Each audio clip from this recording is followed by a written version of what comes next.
Hello बच्चों, मैं स्मिता बिजलवान स्वागत करती हूँ आपका आई टीचिंग वर्चुअल क्लासरूम में। आशा करती हूँ आप सभी स्वस्थ होंगे और अच्छे से अपनी पढ़ाई कर रहे होंगे। बच्चों, आज हम पढ़ने जा रहे हैं क्लास 12 की केमिस्ट्री।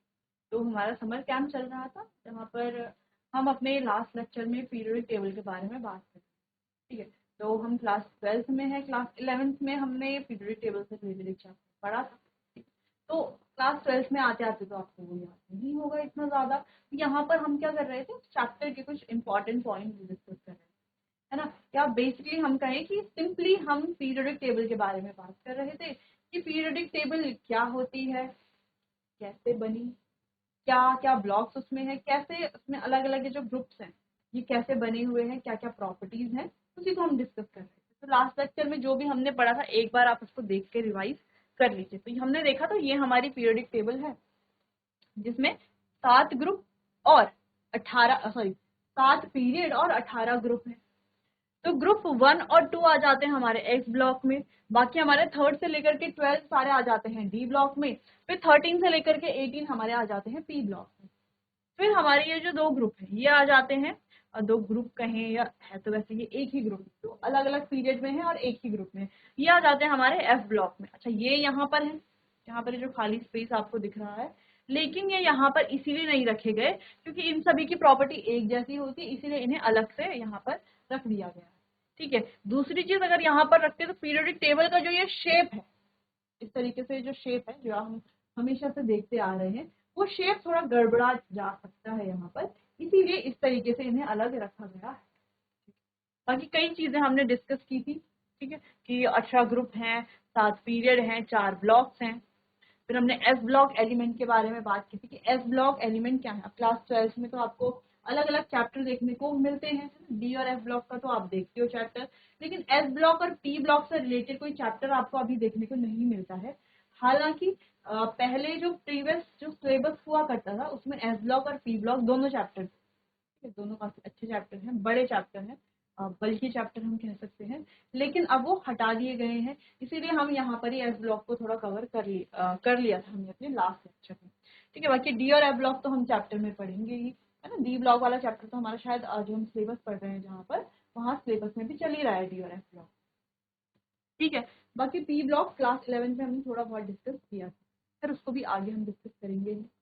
तो यहाँ पर हमने देख लिया था कि एस ब्लॉक में हमारे कौन कौन से एलिमेंट हैं। ठीक है, ये 2 एलिमेंट अगर हम बात करें, लास्ट के 2 हैं, तो ये हमारे रेडियो एक्टिव एलिमेंट।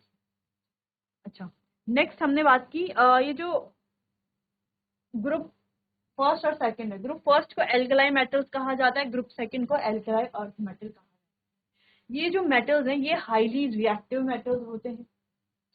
अगर हम इनकी आयनाइजेशन एनर्जी की बात करें, तो जब हम टॉप टू बॉटम जाते हैं तो साइज इंक्रीज होता है, साइज इंक्रीज होने से आयनाइजेशन एनर्जी डिक्रीज होती है, जिससे कि जो जेड इफेक्टिव है या हम कहें न्यूक्लियर चार्ज, वो इंक्रीज होता है। ठीक है, चलिए, फिर इसको याद करने की ट्रिक थी, वो भी हमने देख ली थी कि हलीना की रब से फरियाद, इस तरीके से हम याद कर सकते हैं। बेटा मांगे कार स्कूटर बाप राई थी, और तो ये जो सेकंड ग्रुप है इसको हम इस तरीके से याद कर सकते हैं, एक बार आप देख लीजिए इसे।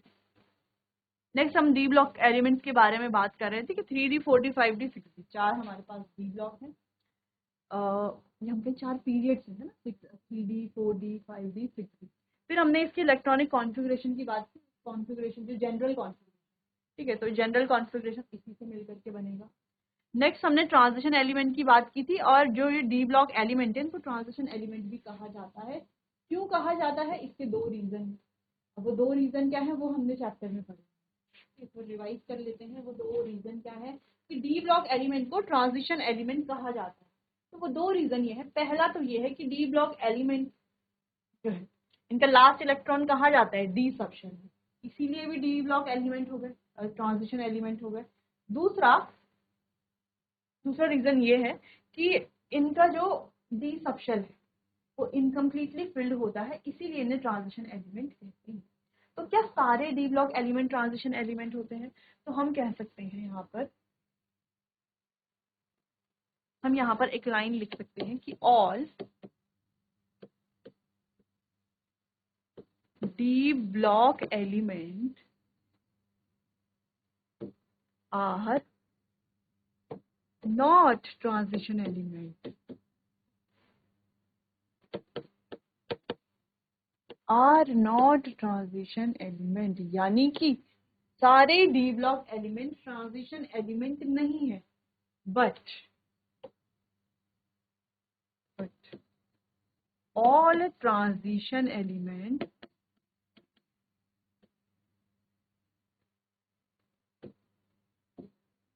आर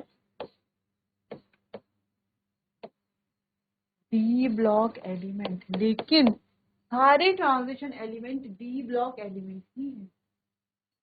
जैसे कि अगर हम जिन भी डी ब्लॉक एलिमेंट की बात करें वो सारे ट्रांजिशन एलिमेंट नहीं होंगे, लेकिन जो ट्रांजिशन एलिमेंट है वो सारे डी ब्लॉक एलिमेंट होंगे, यानी कि all D block element are not transition element but all transition element are D block element. Example से समझते हैं। जैसे अगर हम जिंक, कैडमियम या मर्क्यूरी की बात करें, या आयरन, कोबाल्ट, निकल की बात करें, कॉपर की बात करें, सिल्वर की बात करें या गोल्ड की बात करें, तो ये हमारे कुछ एलिमेंट। अब ये सारे ही क्या है, अगर हम इन सारे एलिमेंट के बारे में बात करते हैं तो ये सारे ही एलिमेंट क्या है, डी ब्लॉक एलिमेंट है। क्या सारे एलिमेंट डी ब्लॉक एलिमेंट है? बिल्कुल सारे एलिमेंट डी ब्लॉक एलिमेंट है। लेकिन क्या सारे एलिमेंट ट्रांजिशन एलिमेंट है? बिल्कुल भी नहीं। अगर हम बात करते हैं जिंक, कैडमियम और मर्क्यूरी, तो जिंक, कैडमियम और मर्क्यूरी आर, ये हम लिख सकते हैं, they are not transition element. ठीक है, तो ये ट्रांजिशन एलिमेंट्स नहीं, ये ट्रांजिशन एलिमेंट नहीं है। जिंक, कैडमियम और मर्क्यूरी ट्रांजिशन एलिमेंट नहीं है। क्यों नहीं है? क्योंकि इनका जो डी सबशेल है वो कंप्लीटली फिल्ड है ना। हम लिख सकते हैं due to fully filled D subshell. इनकी जो डी सबशेल है वो फुली फिल्ड है, ठीक है, किसी भी स्टेट में, चाहे वो इनकी ये जो नॉर्मल स्टेट है जैसे ये है ग्राउंड स्टेट में है, या फिर इनकी किसी भी ऑक्सीडेशन स्टेट में, किसी भी कॉमन ऑक्सीडेशन स्टेट में भी ये फुली फिल्ड ही है। इस वजह से ये क्या है बच्चों, ये not transition element, transition element ये नहीं है। लेकिन क्या ये डी ब्लॉक के एलिमेंट है? तो बिल्कुल डी ब्लॉक के एलिमेंट है। इसीलिए, लेकिन क्या ये डी ब्लॉक के एलिमेंट है? हाँ बिल्कुल, ये डी ब्लॉक के एलिमेंट है, डी ब्लॉक के एलिमेंट। बिल्कुल डी ब्लॉक के एलिमेंट तो सारे हैं, लेकिन ये तीनों ट्रांजिशन एलिमेंट नहीं है, बाकी सारे ट्रांजिशन एलिमेंट। क्लियर है? समझ में आया जो हमने यहाँ पर ये पॉइंट लिखा कि all D block element are transition element but all transition element are not D block element. sorry, all d block element are not transition element but all transition element are d block element। तो सारे transition element D block element है, ठीक है, लेकिन सारे D block element transition element नहीं। Clear है? Note कीजिए इतना। चलो, तो हमने अभी तक बात की कि एस ब्लॉक, डी ब्लॉक, थोड़ी बहुत इन चीजों को डिस्कस किया। अब हम आगे बढ़ते हैं और बात करते हैं कि ये जो एलिमेंट जिनको हम क्या कर रहे हैं, अलग अलग ग्रुप्स में रख रहे हैं, रख क्यों रहे हैं, क्यों रख रहे हैं, क्यों, और ये पीरियड टेबल बनी कैसे? ऐसा है कि पहली बारी में बन गई है ना, बहुत ज्यादा एफर्ट लगा होगा अलग अलग साइंटिस्ट, अलग अलग टेबल में। तो एक बार हम उसके बारे में बात कर लेते हैं कि पीरियड टेबल बनी कैसे। तो सबसे पहला क्वेश्चन यहाँ पर है कि why element are classified, element को क्लासिफाई ही क्यों किया जा रहा है? अब इसका आंसर आप बहुत अच्छे से जानते हो क्यों किया जा रहा है क्लासिफाई, ताकि हम उनकी प्रॉपर्टीज पढ़ सकें। ठीक है, तो क्लासिफाई करने की क्या जरूरत है, प्रॉपर्टीज तो ऐसे भी पढ़ लेंगे, ये भी तो पूछा जा सकता है आपसे।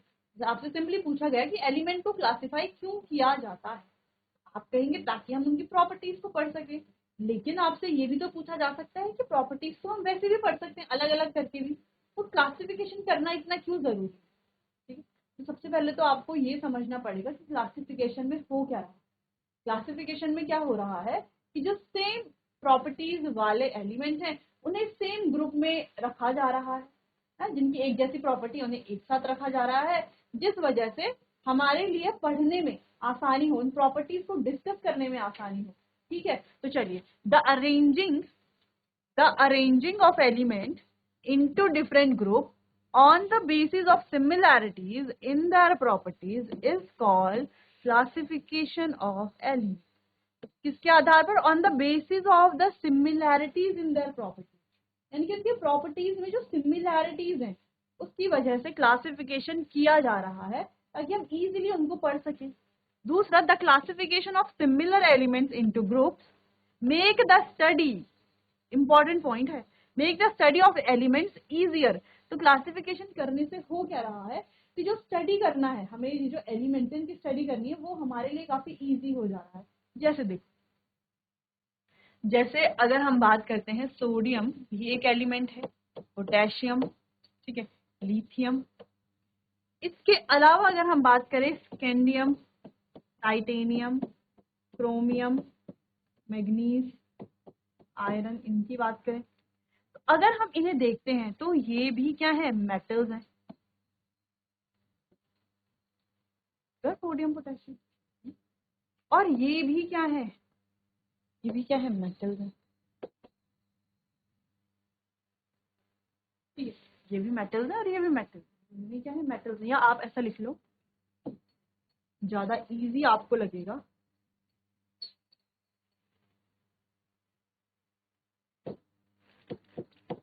गोल्ड लिख लो, सिल्वर लिख लो, कॉपर लिख लो, आयरन लिख लो। ठीक है, इस तरीके से आप लिख लो। तो ये सारे भी क्या है? मेटल्स हैं। अब आप ऐसा भी तो कर सकते थे कि ये भी मेटल्स हैं, ये भी मेटल्स हैं, लेकिन जब हम पीरियोडिक टेबल देखते हैं, आप देखो सोडियम कहाँ पर है? ये है सोडियम, ये है पोटेशियम। जिन मेटल्स की हम बात कर रहे हैं वो है आयरन, निकल, जिंक, गोल्ड, सिल्वर। ठीक, अब ये मेटल्स हमने सर्कल किए हुए हैं। अगर आप ध्यान से देखो इन्हें तो ये तो आपको कहाँ दिख रहे हैं? इस ब्लॉक में। ये कौन सी ब्लॉक है? S block. और ये आपको दिख रहे हैं इस ब्लॉक में। ये कौन सी ब्लॉक है? D block. ये अलग अलग ब्लॉक में है। अब आप कहोगे कि ये भी मेटल्स हैं, ये भी मेटल्स हैं, तो इनको एक ही ग्रुप में रख देते, तो एक ही ग्रुप में रख देते अगर क्लासिफिकेशन हमने किया। ठीक है, हम कह रहे हैं प्रॉपर्टीज के आधार पर क्लासिफिकेशन करेंगे, या प्रॉपर्टी हमने इनकी मेटालिक प्रॉपर्टी मान ली कि ये भी मेटल्स हैं, ये भी मेटल्स हैं, तो एक ग्रुप में रखते हैं। ठीक है, ऐसा भी कर सकते हैं, लेकिन ऐसा हम नहीं कर सकते। क्यों नहीं कर सकते? क्योंकि ये डिफरेंट प्रॉपर्टीज शो करते हैं, ये हाईली रिएक्टिव होते हैं। कैसे होते हैं? Highly reactive.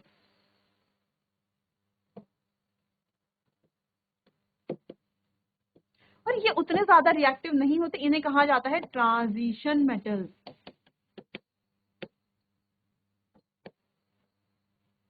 इनमें से जिंक, कैडमियम, मरकरी को छोड़कर, तो जिन्होंने अभी डिस्कस भी किया। ठीक है, ये कहा जाता है ट्रांजिशन। ये होते हैं हमारे एस ब्लॉक में और ये होते हैं डी ब्लॉक में। तो इस तरह से इनकी प्रॉपर्टीज को समझने के लिए, क्योंकि ये बिल्कुल अलग प्रॉपर्टीज शो करते हैं, हालांकि ये मेटल्स है, लेकिन इनके जो केमिकल रिएक्शन, क्योंकि ये हाईली रिएक्टिव है, इस वजह से ये वाटर के साथ या एयर के साथ विगोरसली या अलग तरीके से रिएक्ट करते हैं, जैसे ये इतना ज्यादा विगोरसली रिएक्ट नहीं करते। ठीक है, तो अलग अलग प्रॉपर्टीज होने की वजह से हम क्या करते हैं? अलग अलग ग्रुप्स बनाते हैं। इसीलिए क्लासिफिकेशन बहुत ज्यादा जरूरी है। ठीक है, चलो, तो ये इंपॉर्टेंट पॉइंट था, आपको थोड़ा बहुत समझ में आ गया होगा। कोई कंफ्यूजन है तो आप पूछ सकते हैं।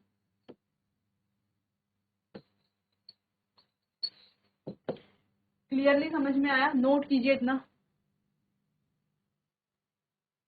चलिए आगे बढ़ते हैं। अब यहाँ पर है एंटनी लेवोइसियर। ठीक है, इनके बारे में बात करते हैं। The element are first classified by the,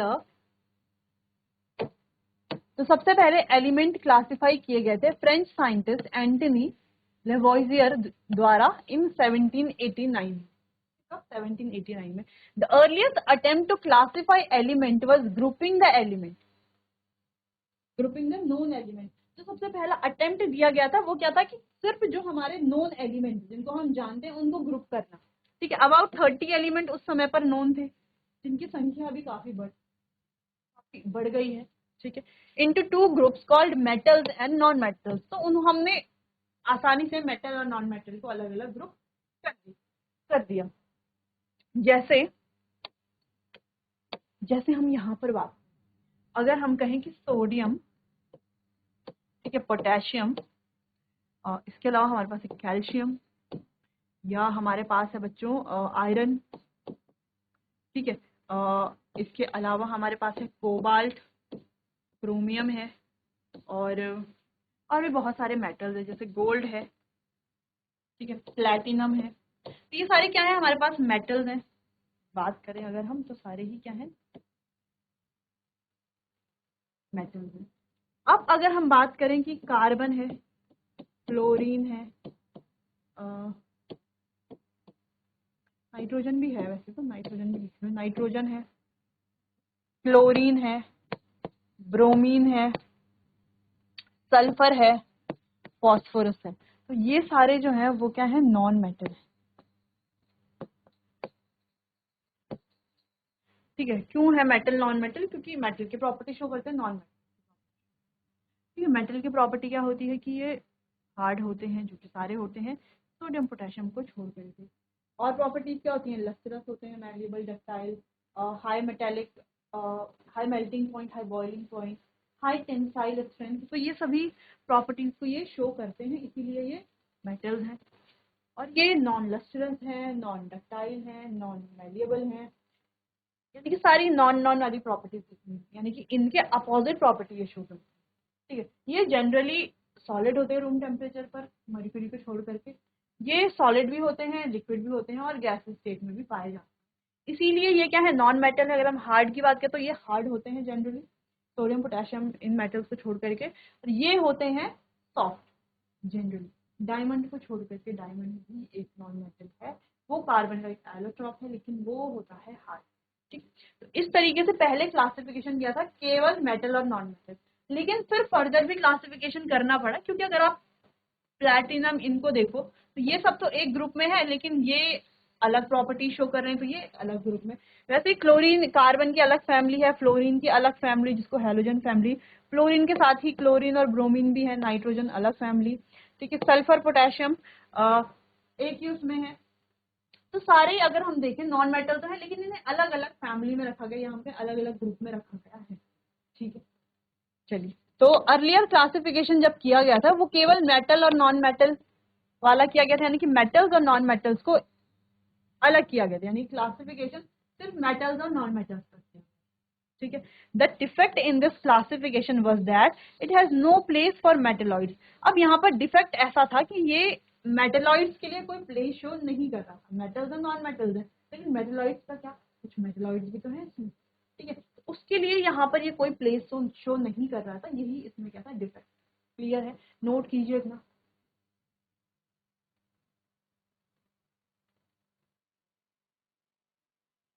चलिए आगे बढ़ते हैं। फिर आए वुल्फगैंग डोब्रीनियर। ठीक है, अब इन्होंने क्या किया, अब इनका क्लासिफिकेशन अगर हम बात करें तो इन्होंने कहा कि तीन तीन ये जो ग्रुप बनाए गए हैं ये ट्रायड्स हैं, और पहला और जो दूसरा है उनका जो एटॉमिक मास है वो तीसरे वाले, ये जो मिडिल वाला है, अगर हम इनका एवरेज निकालते हैं तो ये मिडिल वाले के एटॉमिक मास के बराबर आता है, जो कि ऐसा हुआ। ठीक है, तो कई सारे ट्रायड्स उन्होंने बनाए, लेकिन यहाँ पर भी क्या हो गया, नए नए मेटल्स डिस्कवर हुए। ठीक है, मेटल्स यहाँ नए नए एलिमेंट, ठीक है, एलिमेंट डिस्कवर हुए, तो फिर यहाँ पर बहुत सारे प्रॉब्लम्स आने शुरू हो गए। ठीक है, उसी को हम यहाँ पर समझते हैं।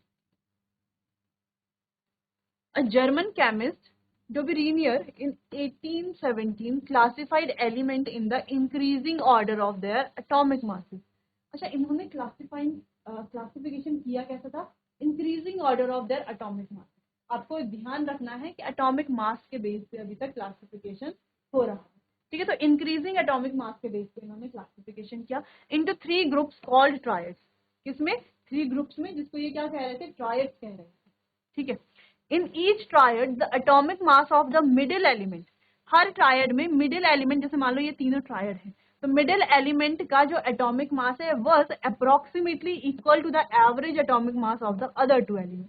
तो वो क्या होगा, अप्रोक्सीमेटली जो अदर दो हमारे पास हैं उनका एवरेज होगा। ठीक है, इन दोनों का एवरेज एटॉमिक मास निकालेंगे तो इसके एटॉमिक मास के बराबर आएगा अप्रॉक्स, ठीक है। The defect in this classification was, जो कि हो भी रहा था, देखो अगर आप इसका और इसका निकालो तो इसके बराबर आ रहा था, इसका और इसको निकालो इसके बराबर आ रहा था, तो अप्रॉक्स बराबर ही आ रहा था, ठीक है, जैसे कि आप यहाँ पर देख सकते हो। तो ये आ रहा था 22.95 जो कि इतना के बराबर है, 88.7 जो कि इतने के बराबर है अप्रॉक्स, 81.2 जो कि इसके अप्रॉक्स है। लेकिन यहाँ पर डिफेक्ट क्या हुआ, जब ये बढ़िया से चल रहा था ये क्लासिफिकेशन, तो यहाँ पर डिफेक्ट क्या हुआ उसके बारे में बात करते हैं। The defect in this classification was that all the known elements could not be correctly arranged into triads. तो यहाँ पर डिफेक्ट ये आया कि जितने भी तब तक नोन एलिमेंट थे, डिस्कवर्ड एलिमेंट थे, वो करेक्टली अरेंज नहीं हो पा रहे थे ट्रायड में। कई सारे ऐसे एलिमेंट थे जिनको हम अरेंज कर रहे थे, लेकिन उनका जो मास है, एटॉमिक मास जो है, उसका एवरेज निकाल करके जो मिडिल वाला एलिमेंट है उसके एटॉमिक मास के बराबर नहीं आ रहा, ठीक है। तो यही यहाँ पर डिफेक्ट था इनके क्लासिफिकेशन में, जिस वजह से इसको भी रोक दिया गया यहाँ पर ही। फिर आगे नेक्स्ट हमारी नेक्स्ट साइंस। अभी यहाँ तक आपको समझ में आ गया होगा कि डोब्रीनियर्स ट्रायड क्या है। अच्छा, इनको डोब्रीनियर्स ट्रायड भी कहा जाता है, ठीक है। आपने क्लास 10th में भी जब हमने पढ़े थे, ये क्लास 10th में थोड़ा बहुत हम बात करते हैं, ये क्लास 11th में हम थोड़ा बहुत बात करते हैं पीरियोडिक टेबल के बारे में, थोड़ा बहुत बहुत डिटेल में हमने पढ़ा था, क्लासिफिकेशन भी वहां पर पढ़ा था, हिस्ट्री भी पढ़ी थी, ठीक है। तो वही हम यहाँ पर देख रहे हैं। क्लियर है, थोड़ा बहुत आपको समझ में आ रहा है, क्लियर है। तो ये डिफेक्ट क्या था वो आपको पता होना चाहिए। फिर आगे बढ़ते हैं,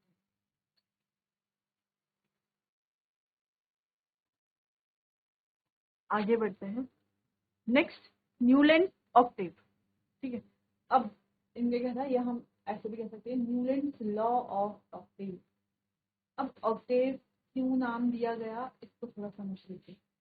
Newland 1864 classified the element 56 in the increasing order of their atomic mass। अच्छा, इन्होंने भी, डोब्रीनियर ने भी increasing order of atomic mass में क्या किया था, एलिमेंट का क्लासिफिकेशन किया था। सिर्फ इन्होंने भी increasing order of their atomic मास, ठीक है। तो एटॉमिक मास के इंक्रीजिंग ऑर्डर के बेस पर इन्होंने क्लासिफिकेशन किया था into the group of 8 elements. अब यहाँ पर इन्होंने 3-3 एलिमेंट के ग्रुप बनाए हैं जिसको ट्रायड बोल रहे थे, तो इन्होंने 8 के बना लिए जिनको ऑक्टेव इन्होंने बोला, ठीक है। 8 एलिमेंट के ग्रुप बनाए जिन्होंने जिनको इन्होंने ऑक्टेव बोला, और इन्होंने कहा कि एवरी 8 एलिमेंट की जो प्रॉपर्टी है वो पहले वाले से मैच करती है, ठीक है, या सिमिलर है, ऐसा इनको कहना। अब आप देख सकते हो ये है इनके 8 एलिमेंट। क्लियर, चलो आगे बढ़ते हैं, बात करते हैं डिफेक्ट क्या निकले हैं। डिफेक्ट की वजह से फिर दूसरे साइंटिस्ट आए जिन्होंने देखा क्या डिफेक्ट है, जिससे हम जो है आगे जो हम नया पीरियड टेबल बनाएंगे उसमें यूज ना करें, ठीक। तो all the known element and element discovered late could not be correctly arranged into octaves. तो सारे एलिमेंट, देखो कुछ एलिमेंट तो ऑक्टेव में आ जा रहे थे, अरेंज हो पा रहे थे, लेकिन कुछ एलिमेंट ऐसे थे जिनको ऑक्टेव में अरेंज कर पाना मुश्किल था, जो डिस्कवर नहीं हुए थे उनको भी, यहाँ तक कि जो डिस्कवर्ड एलिमेंट थे भी तब तक जो नॉन एलिमेंट थे उनको भी अरेंज करना काफी मुश्किल था। Some element having different properties were placed in the same row like cobalt and nickel। तो कुछ एलिमेंट जिनकी सेम प्रॉपर्टी है उन्हें सेम रो में रखा गया। Having different properties were placed along with chlorine, chlorine and bromine। तो कुछ एलिमेंट ऐसे जिनकी सेम प्रॉपर्टी जैसे कोबाल्ट और निकल, उनको अलग वाले एलिमेंट के साथ प्लेस कर दिया।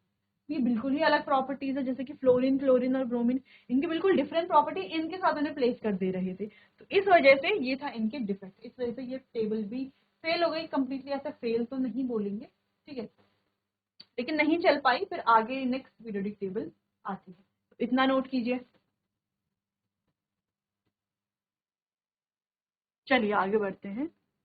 फिर आती है मेंडलीव्स पीरियोडिक टेबल। इसके बारे में आपने काफी सुना होगा, काफी सारी चीजें इसके बारे में, काफी सारे पॉइंट्स इसके बारे में आपने सुने होंगे, ठीक है। तो मेंडलीव्स पीरियोडिक टेबल के बारे में बात की थी, करते हैं, जो दी थी दिमित्री मेंडलीव ने। In order to remove demerit of previous attempt of classification of element, यानी कि जो प्रीवियस अटेम्प्ट हुए थे क्लासिफिकेशन के, उनके जो डिमेरिट है उनको रिमूव करने के लिए a Russian chemist Dmitry Mendeleev in 1869 classified element on the basis of increasing order of their atomic mass. इन्होंने भी same increasing order of their atomic masses के बेसिस पर ही एलिमेंट को क्लासिफाई किया था और पीरियोडिक टेबल दी थी, जिसमें इन्होंने जो भी प्रीवियस अटेम्प्ट हुए थे, जो भी प्रीवियस पीरियोडिक टेबल जो भी बनाई गई थी, उनके जितने भी डिमेरिट थे उनको रिमूव करने के लिए इन्होंने ये पीरियोडिक टेबल बनाए, उनको भी रिमूव किए इन्होंने। इट स्टेट दैट, अब ये क्या कहते हैं, मतलब ये पीरियोडिक टेबल क्या कहती है, physical and chemical property of element are periodic function of their atomic mass. ये फिजिकल और केमिकल प्रॉपर्टी जो है एलिमेंट की, वो क्या है, periodic function of their atomic मास या एटॉमिक वेट आप कह सकते हैं, सेम ही चीज है, एटॉमिक मास बोलो एटॉमिक वेट। तो यहाँ पर पीरियोडिक फंक्शन किसका है, एटॉमिक मास, ये ध्यान रखना है आपको, ये इंपॉर्टेंट है और ये आपको जरूर नोट करनी है, ठीक है। तो जब हम मॉडर्न पीरियोडिक टेबल देखेंगे तो आपको लगेगा बिल्कुल कि सब बना तो सही रहे थे लेकिन सब एक ही चीज गलत कर रहे हैं, क्लियर है। चलिए इतना नोट कीजिए आप। चलिए तो मेंडलीव्स पीरियोडिक टेबल देखते हैं, फीचर्स देखते हैं मेंडलीव्स पीरियोडिक टेबल। अच्छा, जो हम मॉडर्न पीरियोडिक टेबल देखते हैं उससे थोड़ा सा रिजेंबल कर रही है ये, थोड़ा बहुत कर रही है ना, थोड़ा बहुत कर रही है। और उस टाइम पर ऐसे पीरियोडिक टेबल बनाना, इतनी सारी चीजें यहाँ पर खोजना या इतना ज्यादा हम कह सकते हैं इतने अच्छे से क्लासिफिकेशन करना बहुत बड़ी बात, ठीक है। चलिए तो इन्होंने लगभग काफी हद तक जो है अच्छा क्लासिफिकेशन कर रखा था, एक अच्छी पीरियड टेबल दिखी, काफी समय तक ये पीरियडिक टेबल चली भी थी पहले, ठीक। चलिए तो फीचर्स की बात करते हैं। It consist of 6 horizontal rows called period. तो यहाँ पर 6 हॉरिजॉन्टल रोज थी जिनको पीरियड कहा गया, ठीक है। It consist of 8 vertical rows called group, और 8 वर्टिकल रोज थे जिसको ग्रुप कहा गया। आप देख सकते हो 8 वर्टिकल रोज हैं जिनको ग्रुप कहा जा रहा है, और 6 हॉरिजॉन्टल पीरियड्स हैं जिनको पीरियड कहा जा रहा है। 6 हॉरिजॉन्टल रोज हैं। Group 1 to 7 had 2 subgroups called A, subgroup B, ठीक है। तो आप देखोगे कि यहाँ पर क्या है, 1 से 7 तक जो है 2 सबग्रुप है, सबग्रुप ए और सबग्रुप बी दिख रहे हैं आपको, ए और बी, सबग्रुप ए और subgroup B. Group 8 had 3 rows of element, और ग्रुप 8 में 3 रोज हैं, ए बी और सी बोल सकते हैं, ए बी और सी नहीं बोलेंगे, 3 यहाँ पर क्या है, ठीक है, 3 रोज हैं। Element having similar properties were placed in the same group. जिन एलिमेंट की सिमिलर प्रॉपर्टीज है उन्हें एक ही ग्रुप में रखा गया है, जैसे आयरन, कोबाल्ट और निकल सिमिलर प्रॉपर्टीज शो करते हैं, तो इन्हें देखो एक ही ग्रुप में, ग्रुप 8 में रखा गया है, ठीक है। 3 अलग अलग क्या बनाए गए हैं, यहाँ पर रोज बनाए गए हैं। There are some space left vacant in the table to accommodate the element to be discovered in the future। और आपको पीरियड टेबल में काफी सारा स्पेस भी दिख रहा होगा। अब ये स्पेस क्यों दिया गया है, ये स्पेस इसीलिए दिया गया है, देखो और पीरियडिक टेबल में क्या हो रहा था, नए एलिमेंट डिस्कवर होते थे तो उनके लिए स्पेस नहीं होता था, तो दोबारा से नई पीरियडिक टेबल तो बनाएंगे नहीं। लेकिन मेंडलीव की पीरियडिक टेबल में क्या था, कुछ खास खास इसीलिए था कि उनकी पीरियडिक टेबल में पहले से ही स्पेस, पहले से स्पेस क्यों था, पहले से स्पेस इसीलिए था कि अब जो एलिमेंट डिस्कवर होंगे अगर वो सेम प्रॉपर्टी वाले होंगे तो उन्हें जो है इन ग्रुप में या इन पीरियड में रख दिया जाए, ठीक है। और ऐसा हुआ भी, कुछ एलिमेंट ऐसे भी थे जो बाद में डिस्कवर हुए, और जो स्पेस मेंडलीव की पीरियड टेबल में था, वेकेंट स्पेस था, वहां पर वो एलिमेंट जाकर के फिट हो गए, ठीक है। चलिए, there was separate column left for inert gases, और यहाँ पर इनर्ट गैसेस के लिए भी सेपरेट कॉलम था जहां पर इनर्ट गैसेस को रखा गया, ठीक है। इनर्ट गैसेस रिएक्टिव नहीं होती हैं, ठीक है, इसीलिए इनके लिए एक अलग से ग्रुप रखा गया। तो आप देख सकते हो इस पीरियोडिक टेबल में कितनी सारी चीजें हैं जो हमारी मॉडर्न पीरियोडिक टेबल से थोड़ा बहुत रिजेंबल करती है, क्लियर है। चलिए नोट कीजिए इतना।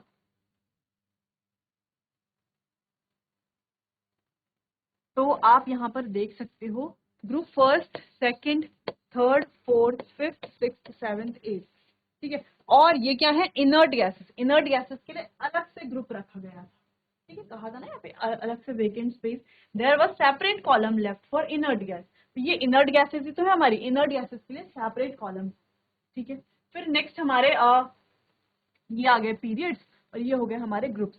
तो आप देखो जिन एलिमेंट्स की प्रॉपर्टी सेम है उन्हें सेम ही ग्रुप में रखा गया है। जैसे देखो लिथियम, सोडियम, पोटेशियम, इस तरीके से रुबीडियम, सीजियम, फ्रांसियम। अच्छा, ऐसा आप किसमें देखते हो? अभी जो मॉडर्न पीरियोडिक टेबल है, जो हमने अभी स्टार्टिंग में देखी थी ना मॉडर्न पीरियोडिक टेबल, ये वाला। तो ऐसे ही आप इसमें lithium, sodium, potassium, rubidium, caesium, ठीक है, ये सब आप किसमें देख रहे हो? मॉडर्न पीरियोडिक टेबल में भी ऐसा ऐसा दिख रहा है आपको कुछ ना कुछ थोड़ा बहुत, ठीक है। तो ये थोड़ा बहुत रिजेंबल भी कर रही है किससे? Modern periodic table. तो काफी सारी चीजें हैं, सेम प्रॉपर्टी वाले एलिमेंट को सेम ग्रुप में रखा गया है, ठीक है। एक बार आप इसे देख सकते हैं। चलिए, बाकी आपको वेकेंट स्पेस तो दिख ही रहा होगा। वेकेंट स्पेस किस लिए है? कि एलिमेंट्स और अगर डिस्कवर होंगे, उनकी सिमिलर प्रॉपर्टीज होंगी, तो उन्हें यहाँ पर रख दिया जाए, तो उनको यहाँ पर प्लेस कर दिया जाए। क्लियर है? चलिए आगे बढ़ते हैं। मेंडली पीरियोडिक टेबल के एडवांटेजेस के बारे में बात करेंगे, कुछ डिमेरिट के बारे में बात करेंगे कि क्यों ये जो है फेल हो गई। फेल तो नहीं कहेंगे, पर लेकिन क्यों जो है इसे आगे कंसिडर नहीं किया गया। Elements were classified on a more fundamental basis of their atomic mass and properties. More fundamental basis of their atomic mass और properties के basis पर spaces were left vacant to accommodate the element to be discovered in future.